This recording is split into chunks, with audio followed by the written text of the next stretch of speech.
Hi, I'm Mike Dilke and you're listening to the Relaxback UK show, the show that explores all kinds of health topics relevant to you, your family and your friends. Each week I talk to expert guests from a range of backgrounds to inform and entertain you. So please do join the Relaxback UK family and stay tuned. Hi, and thank you for joining me, Mike Dilke, on the Relaxback UK show. Lovely to have you along. I really do appreciate all my listeners. First topic, it's another in the series of chats with cancer scientists from the CRUK City of London Major Centre. We discuss the BowelBabe charity. So the progress made by BowelBabe Fund has been quite incredible. She has raised over £11 million so far, and people can still donate at bowelbabe.org. Dr. Rupal Mistry from Cancer Research UK talks about the BowelBabe charity, and then the topic, some of the research that's been funded by that charity with Dr. Oleg Blias. The research is using AI to help detect cancer cases early.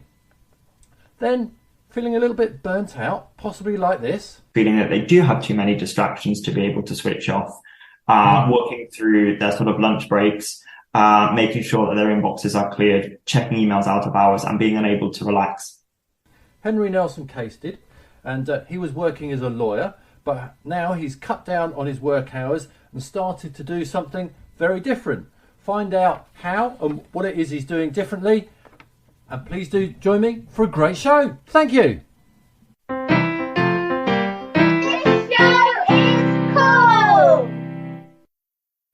So the first guests today are Dr. Rupal Mistry from Cancer Research UK, and she's talking about the BowelBabe charity, and then Dr. Oleg Blias goes on to talk about his project, which has been funded by the monies from the BowelBabe charity, and that's using AI to try and get to really good grips with some early recognition of cancer using blood serum, lots of samples of blood serum. So very interesting. So please do stay tuned. First of all, I asked Rupal just to talk about the BowelBabe charity and remind us all what it is and how it came about. Yes, of course. So Dame Deborah James announced the establishing of the BowelBabe Fund for Cancer Research UK on her social channels in May 2022, so last year. And this was about after 5 years being diagnosed with bowel cancer. And since then, she has been raising awareness for bowel cancer through things like her blog, her weekly column for the Sun newspaper. And Deborah wanted to give back, and so she set up the BowelBabe Fund to give people more time with the people they love. And the fund was to support projects that she was passionate about. So cutting edge research into early detection of cancer, personalized medicine, and raising awareness for the signs and symptoms of BowelBabe. So initially she wanted to start off with raising £250,000, and she smashed this target in a single day. So that was an incredible achievement.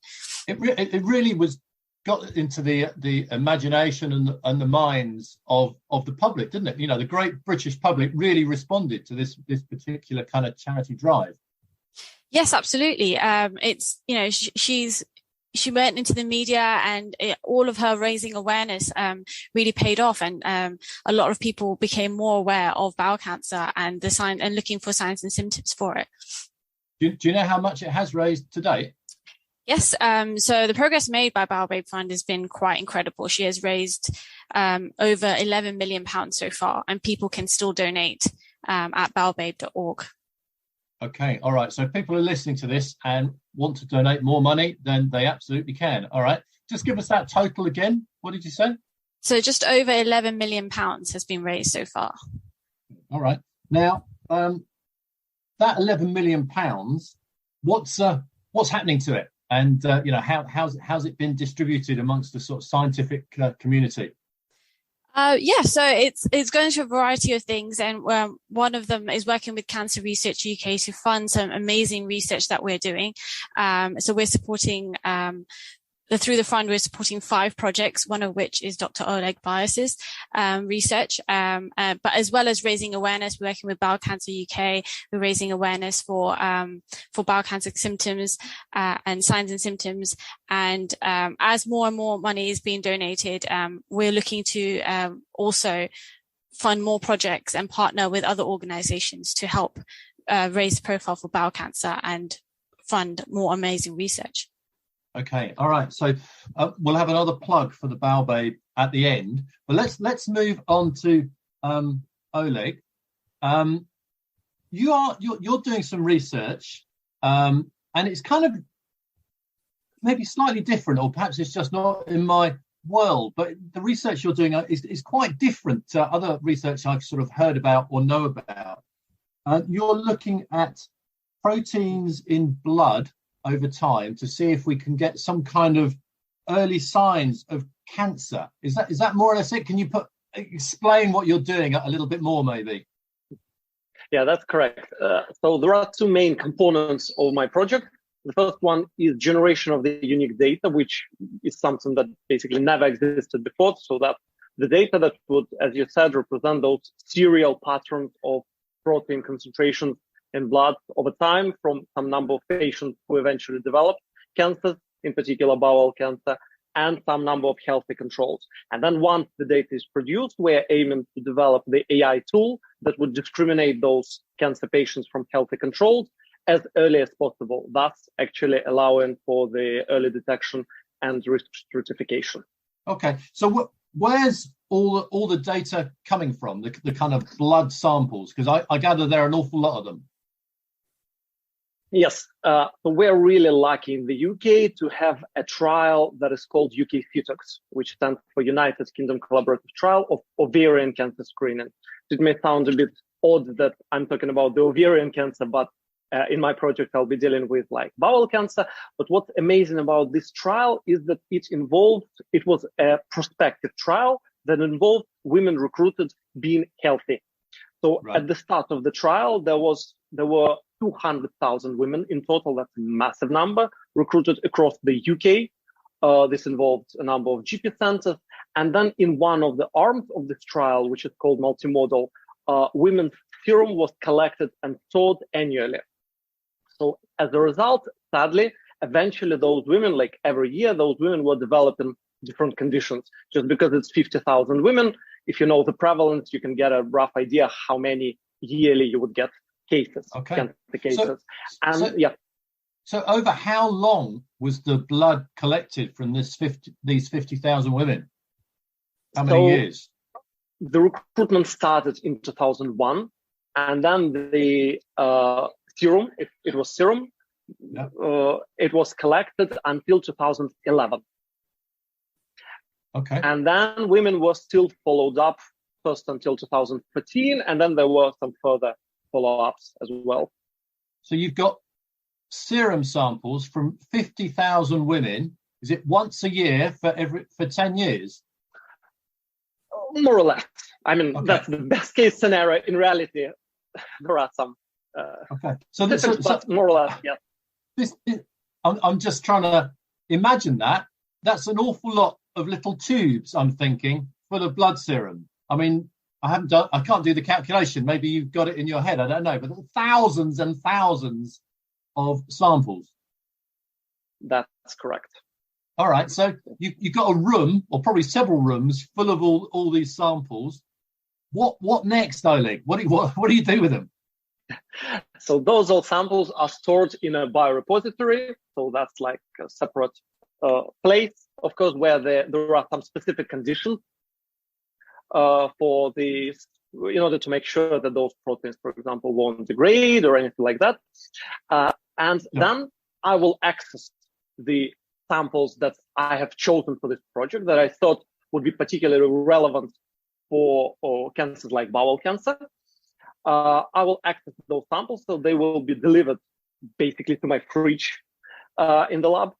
And then from those samples, we are aiming to measure the proteins. Again, I'm not a technician. I cannot do that myself, but my project involves a technician who would do some of the work, and then the rest, the majority of those proteins will be calculated externally. So there would be an external partner who would do this work. So in the end, in a way, I would simply get an Excel sheet with lots and lots and lots of numbers in it. Right. So from all these samples of serum, how many proteins are you checking for? So In this project, it'd be roughly about 100. So our project uses commercially available panel of 92 cancer-related proteins, just some generally known proteins, and there would be some number of already known and well-established proteins that we will do in addition, just to see how complementary they are. Okay, so let's see if I've got this right. You've got essentially 50,000 people giving blood once a year for 10 years, so loads of many different samples, and in those samples you're checking for 100 different proteins that can appear in blood, and you're looking to see if any start to be a little more common or a little less common just before some of these people become ill. This is correct. Just to add that from those 50,000, of course, I won't get all 50,000, and any generation of such proteins is super expensive. So what I will get would be the so-called case control study, which would involve, if we talk about bowel cancer, for example, 100 bowel cancer cases, so 100 patients who developed, 100 women who developed bowel cancer, and 150 healthy controls. So those women who didn't. And for most of them, there would be 5 serial time points available. So like time point 0, time point 1 year before that, 2 years, 3 years, 4 years. So you're looking at samples from what you said, 100 patients that you know got cancer. Okay, all right, I get it. That's correct. All right, so just thinking about it, suddenly it goes from 50,000 patients, which is an awful lot of people, down to 100 that you know got sick with a certain sort of cancer, in this case, bowel cancer. I'm almost thinking, actually, is that an AI problem? Because I'm thinking, okay, it might take me a bit of time, but with some graph paper, I might be able to figure out which proteins have a bit of a spike before someone gets ill.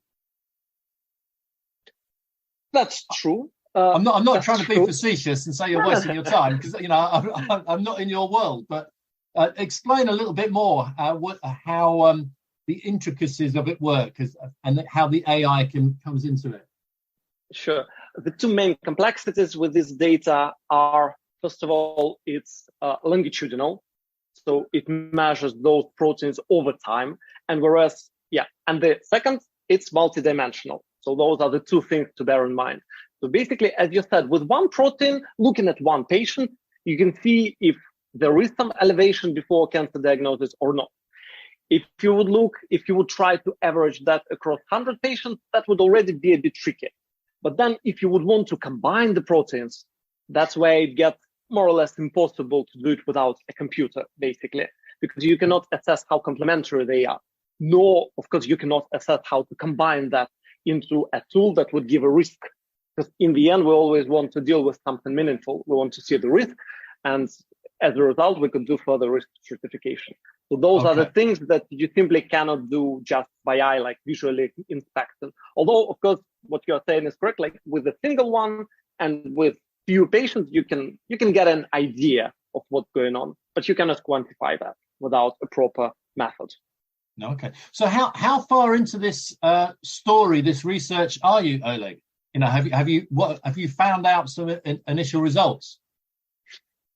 So at the moment, we're still waiting for the samples. Oh, okay. All the negotiations are in place. Everything's in place. We already started preliminary work using other data set that we have available on ovarian cancer, just from the trial, because it's also multidimensional and longitudinal.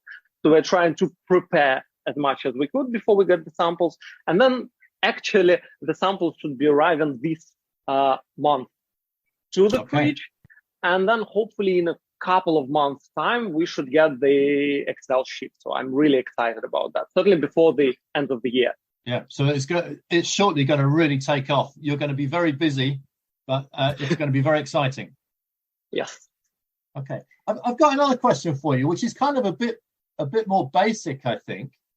So all these patients, the 50,000 that you ended up with, they're all women. Now, is that are you concerned that might skew the data somehow? Because women are different to men. There's different hormones, I guess, different proteins coursing around their veins in their blood. Is that a concern? That's a fair point, and it is a concern. Of course, there's nothing we could do about it. The original trial was for ovarian cancer, so these are all women. However, first of all, for most of the proteins we're thinking of, it is well known that they're expressed in the same way in men and women. And second, once we do the analysis, we identify the subset of proteins, we would be able to further somehow assess how similarly they're expressed and basically take that into account. Yeah. But at this time, it's well known that like most of them, they are equally expressed. So we really anticipate this should not be an issue. Okay. And you do have this fantastic data set. So, it's a shame to waste it. It really should be used, I guess, is one answer to that as well. Yep. I've got another question as well, which might be a little bit unfair, because, again, I'm not a scientist. I'm an engineer, actually. I'm a civil engineer. So I do like to approach things logically. And I was thinking, you're starting with the answer, and then you're looking backwards to see if you can see what was moving towards that answer, rather than looking at the data and then getting the answer, if you see what I mean. So from a scientific way of looking at things, is that going the right way? That's a very fair question. So the most fair and unbiased way to perform a study like this would be to do it in a hypothesis-driven way. So it'd be fair to start with a well-set hypothesis, which we could then try to validate. The issue is, like you said, this is the most unique data set, which never existed before. And that's why what we are trying to do is we are trying to exploit this data set in such a way that we would be able both to suggest a hypothesis and to test it. To do that, there's a number of methods that are all within the so-called internal validation group. Right. So basically, the idea is that whenever we would be doing our study, we would split the data into the so-called training set and test sets. And then we would develop any model just in the training data set without looking at the rest of the data, and then blindly apply this model to the test set. So the problem that we are trying to avoid in such a way is the so-called problem of overfitting, where basically a model can simply memorize all the patients, and then it would be given super good predictions on those patients, but it won't generalize. What we want to do is we want to actually identify the real trend, not just to get good prediction, which will not be reliable. So therefore, this internal validation, that's a valid approach, where basically we would keep that another half separately, blindly, and won't look at the correct label. As you said, make sure that there won't be any leakage of the true label from the test set. No, Oleg, I had a feeling that you would have a good answer to that question. I kind of knew in my bones that you had a way to get around that. So, can I just add that's the only way we could do that. Basically, there's no other option. But of course, to make sure that the model that we produce gives the right answer, we would still need the external validation, which will seek for the funding to run that after we develop the model. So that's the natural pipeline anyway. Sure. So actually, that leads on to my next question in some ways. Once this work is done, the ultimate goal, I guess, has to be, you can tell me, is it a simple blood test that can predict bowel cancer? That's the aim. And is it likely to be, of just needing a little prick of blood, so the sort of thing you could do at home? Or would you have to go to the doctors, or is that too far ahead to kind of really know? That's a bit far ahead. It basically depends on what the proteins that what the proteins are that we would identify to perform the best. But in theory, it could be a simple blood test. I don't see why not. I mean, we're all aware of this story about piranhas. but yeah, I mean, I honestly don't see why not, because it only involves, well, in the end, we hope it will only involve a few proteins whose concentration can be measured at home. So this can be a simple tool. Right. And then there would be some application like on the phone, which would just use those numbers. It would require updating because we're talking about longitudinal patterns. But with the updating, you'd see how your risk is changing over time and act on that. That's right. Excellent. Dream. It does sound very exciting. But then I suppose leading on from that, if you can do this kind of work with looking at the proteins in the blood for one sort of cancer, why stop there? Could it be predictive for all types of different cancers in one, really very simple blood test? Is that almost too good to be true? Or actually, no. So I have just been to the International Cancer Surveillance Network meeting last week in Turin. Actually, even this week in Turin. So I already got lost in dates. That happens when you have to travel to conferences, doesn't it? Yeah. I'm at another conference now, yes. So a lot of hype over the last couple of years probably is around the MSAT systems, multi-cancer early detection systems, where that's exactly what people are trying to do. So in my particular project, I'm looking at 3 cancers, bowel, lung, and pancreatic. And once those AI tools for the 3 cancers are developed, we will see how can they be combined into a single one, for example, for assessing just a single cancer. But in theory, of course, you should not restrict yourself to a single cancer. And I envisage in a few years' time, that's what should be happening. I presume the eventual solution should include multiple cancers. And as I said, that's what people are working on. Yeah, okay, excellent. And now, this might be an impossible question, in which case I apologize, but I do end up asking impossible questions occasionally. Do you have any idea or any data on how far ahead these protein levels may change before cancer might be spotted by other means? Before a patient sees a lump or feels something a little bit different. What is the advance warning? How much advance warning is it likely to lead to? So that's actually exactly what we are trying to answer with the data. Okay. And the reason for that, it's really great feature and property of this data set that it actually was directed towards the ovarian cancer. What it means is that ovarian cancer was the main outcome, and the rest was just followed up. So all those women who developed, for example, bowel cancer, it means they developed it by symptoms. And then we can go backwards to see how far before the symptoms a biomarker elevates. And this would give us an indication of the so-called sojourn time.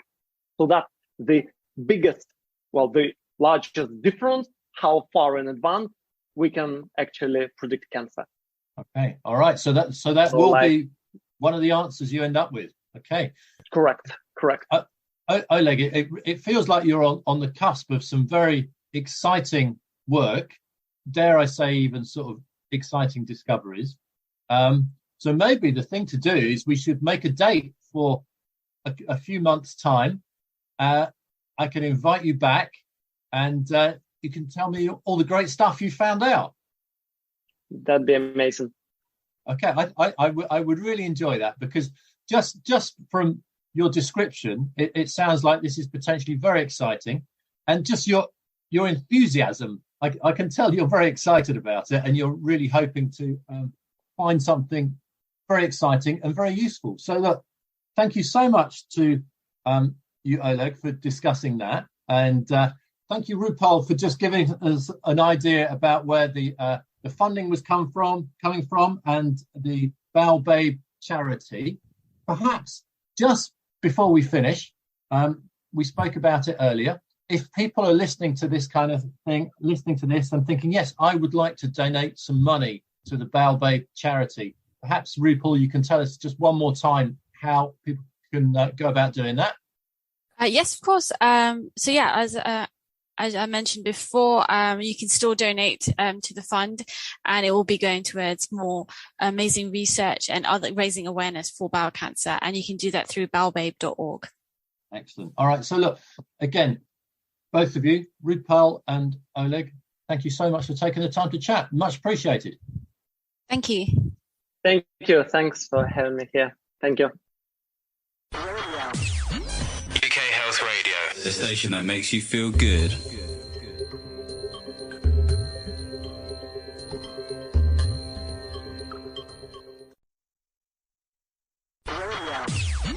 UK Health Radio, the station that makes you feel good.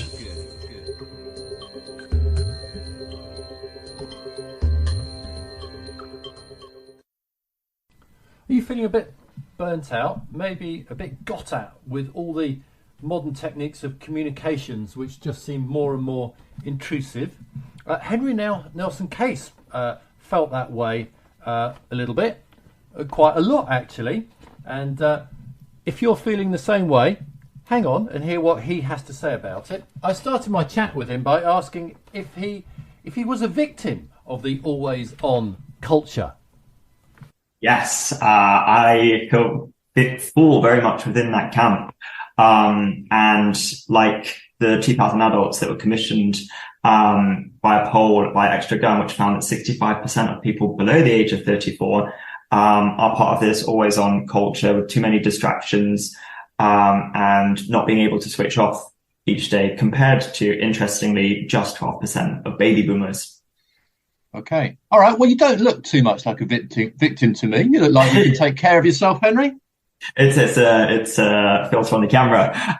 No, but there are a number of tips that I personally take into account each day to kind of focus on my own well-being and to make sure that I get time away from the camera. Screens. Well, I definitely want to get into the tips at some point, but I just want to get into your sort of story a little bit, because you recently gave up a full-time lawyer job, essentially due to burnout. Is that right? Yeah, so that's so my background is I am a lawyer, and I also make videos on social media about life as a lawyer, well-being, and just the corporate environment more generally. And I was doing both at the same time, working my full-time lawyer job, which is quite demanding. And I was also sort of creating content and doing sort of social media related stuff around that. And they kind of both became full-time jobs. Right. My job was sort of doing all my lawyering stuff, which obviously has its own demands, and social media kind of grew to a platform that I never knew or expected it to. And trying to manage both of them at the same time was very overwhelming, because I was doing social media stuff outside of my working hours. Sure. On the weekends. And then as a result, I had to kind of give up other aspects of my life. Like I was probably not eating as well as I should be. I wasn't exercising enough. I wasn't even seeing that many people because I didn't have the time. So I decided to sort of reevaluate the way that I was working, and I still practice as a lawyer, just more on a consultancy basis. So I kind of get that flexibility around, how and when I work. All right. So what was it when you were practicing as a full-time lawyer that made you want to search for something else? Because you were obviously looking for a way out. So was it? So I've looked at some of your videos, okay, and you complain about the sort of the micromanaging from bosses, and is that a particular problem in the lawyer world? Yeah, I think so. A lot of my content is based around sort of experiences like I've had or my friends have had who are also within the legal profession, and I don't think I was necessarily looking for a way out of the profession, because it's a profession I really value. I'm really glad to be a part of. And I worked very hard to get sort of into it, but it was more just having this outlet to kind of showcase how I was feeling. Right. I didn't ever expect anyone to see it. It was just something for me. And then people started seeing it and saying, oh, this is me. I do this. I have that. This happens to me. I feel seen. So then I started to realize, actually, there's a whole community of people that are going through similar experiences, but I can't see anything that's actually happening within these organizations to make some kind of positive sort of changes. And one of them may be having a micromanaging boss. The boss is always down your throat, checking up on you, calling you at all hours of the day to make sure like you are actually working. which is just one of many issues that a lot of us experience. Sure. And so part of this is sort of brought about by the technology, which enables this always on culture. Because, a boss presumably wouldn't dream of calling you at 9 o'clock at night, but wouldn't think twice about sending you an email or a text. Yeah, exactly that. And whilst technology has been amazing in terms of it's given us the opportunities to effectively work from anywhere, speak with people across the globe, have access to emails on the go, it also has its sort of downturns in terms of it's hard to switch off. It means I could email you, Mike, at midnight, and then I could chase you up at 8 a.m. in the morning. Like, mate, where's the response to that email? This is urgent. And just having access to these people, it's giving us all of these distractions. And but then also, Henry, it's if you're doing that, it's kind of easier for me to ignore you, because if we're talking face to face, it's a bit harder for me to ignore you. But if you send me an email, I can just ignore you. Yeah, but I feel like there comes a point where you have to respond at some point. And also we're on our phones 24/7. We're checking our phones. You see the emails. You feel the need to sort of respond. It's kind of hard to get away from that, and that's not sustainable. Yeah. No, I mean, I do suffer from this as well. I mean, I work in a slightly different environment, so I work for myself, which might even make it worse in some instances. I don't know. But I'm not a millennial. Do you think millennials kind of have it worse? Yeah, I think so. The research commissioned by sort of Extra Gun reveals that Gen Z millennials are living at a faster pace than any other generation in history, with 2/3 of millennials feeling that they do have too many distractions to be able to switch off, working through their sort of lunch breaks, making sure that their inboxes are cleared, checking emails out of hours, and being unable to relax. Yeah. All right. Well, I mean, the lesson I could get from that, if my business grew a little bit and I wanted to employ someone, the lesson might be, right, well, employ a millennial because they do loads of work. Just don't have one as a friend or a partner, because they're probably not very good friends or partners. But great if you employ them. Yeah, I mean, that's probably what a lot of my mates would probably say about me, and previous girlfriends have probably said he works too much, which is fine. We're all guilty of doing it, checking our phones first thing in the morning, reading emails, but living this fast-paced life. But it's really important, and something I'm personally recognizing that I need to be doing more of is taking these moments to step back, to slow down, because when I'm doing that, I'm like prioritizing myself, and ultimately the output that I give in terms of the work that I do, the creativity levels that I'm going to have are going to be so much better than if I'm just rushing through task by task just to get them done. Yeah. Well, I mean, it sounds like you've done that very successfully, because now you do a bit of lawyering and you do a bit of content creation. It all sounds quite good fun.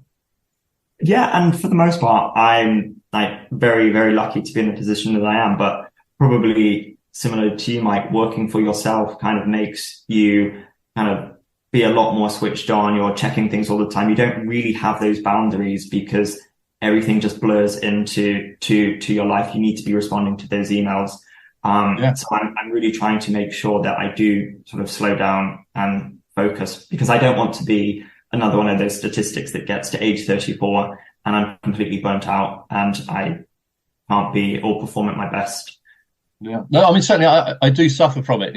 My children tell me off occasionally. My wife tells me off frequently. Well, for lots of things, actually, but certainly, in my phone. But to some extent, Henry, you've sort of come from suffering from the problem to being part of the problem now, because you create stuff that you want people to see. So you kind of live for the clicks. So you're fueling the problem at the minute, aren't you, Henry? I would quite wholeheartedly disagree with the point about living for the clicks and the likes. Part of when I'm just trying to poke you a little bit, by the way. I'm not, that's fine. Consider me poked. I would say that the reason I got into making this content wasn't ever to be like an influencer or somebody of status on social media. It was primarily to, and still remains, to share experiences and build this community around well-being within the workplace and slowing down and taking steps to focus on ourselves and to ultimately get these organizations to listen to the people who are necessarily at the junior end of the scale, that actually what is happening at the top and what the people at the top think are happening in terms of well-being within the workplace, actually, if they hear from juniors, isn't happening. There is this sort of always on culture. There is this needing to respond. And I think it really takes a step of leading by example from executive teams, from team leaders to say, put these boundaries in. We don't expect you to be responding to our emails at midnight. We don't expect this. We are paid the salary because we do all of this stuff. At some point, you may progress up to here, but right now, these are the expectations we expect of you. And it's about having those open and meaningful discussions. Right. So do you think that is happening? Because I have heard actually that in some companies, they do this, we don't expect you to respond to emails outside of work hours, et cetera, et cetera. So there is some positives. So do you think this is generally things are moving in the right direction? Or do you think there's still a big case, for you're obviously chipping away, telling this story, part of the reason why you left a full-time lawyering job as a lawyer, etc. Do you think progress has been made, or are things getting worse? I think these conversations are the starts, or they are pushing the conversation in the right direction. I think there's still lots of work to do, but it is really encouraging to see organizations taking proactive, positive steps to ensure that employee well-being is more than just lip service. There are actual practical steps being taken within organizations. Organizations encouraging employees to sort of practice relaxation techniques, to enjoy some time away from their desk, to make sure that they're not sat at their desks eating, because as humans, we find it really difficult to multitask. The brain is not programmed to multitask. So if I'm eating some poached eggs and bagels for my lunch whilst trying to type an email, I can't physically, in any sort of good sense, draft a good coherent. We've got enough hands for one thing. Yeah, one with one hand. But you can't physically focus on these two tasks at once to any kind of good standard. So it's very much that behavior should be encouraged within the organizations in terms of well-being. And I think we are going in the right direction, but I think more still can be done. Good. All right.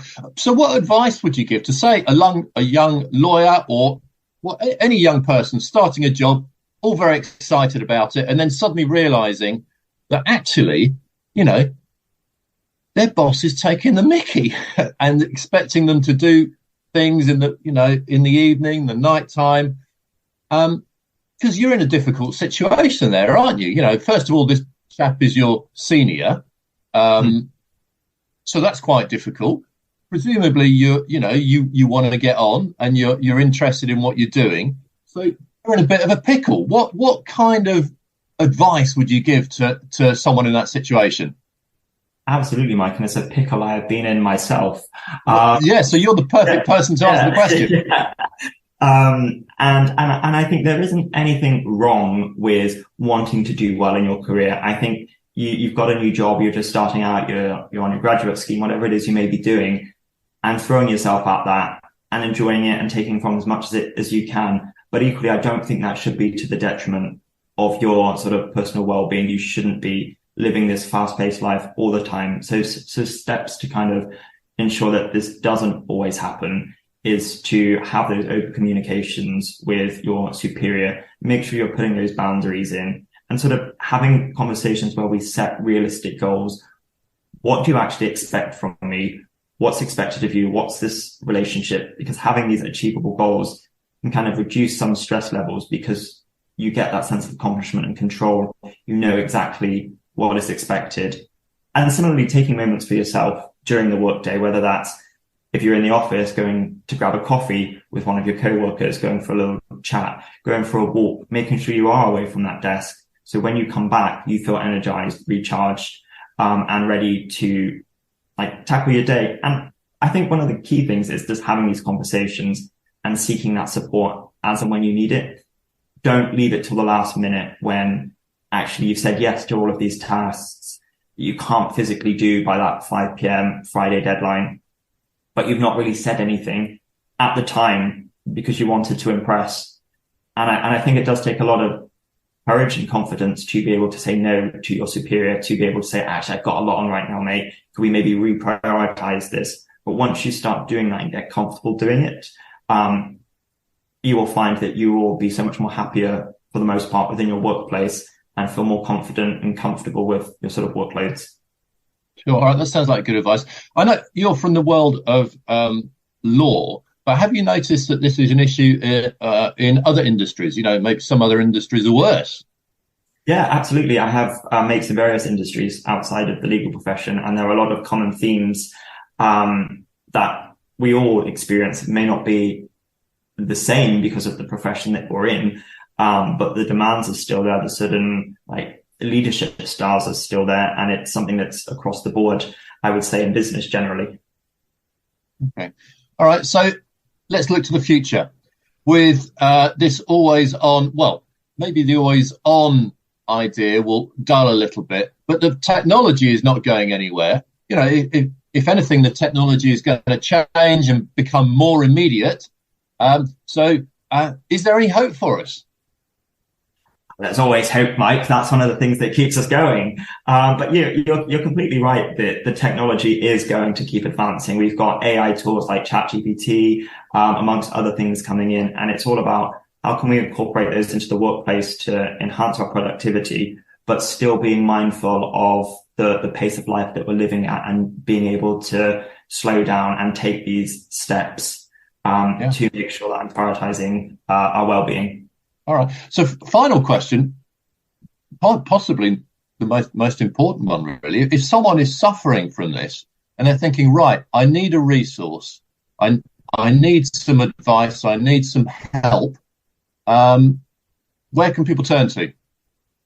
Yeah, so if people are suffering, particularly within the workplace, then I'm not a mental health trained expert in any way, but I would reach out to somebody who you feel comfortable with. And if you need to reach out to a professional, then definitely do that. Speak to your employer around sort of what they can do to help you, to give you the support that you need.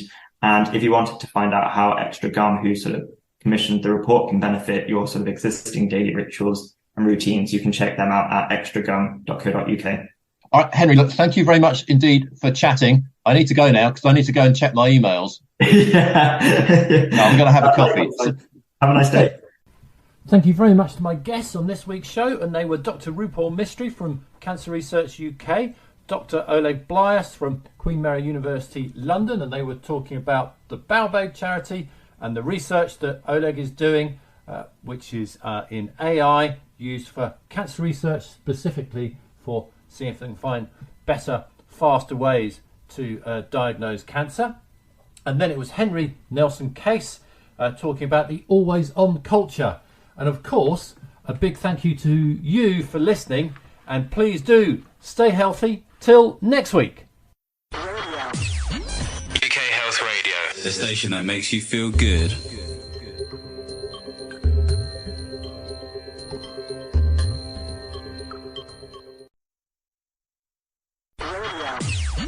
UK Health Radio, the station that makes you feel good.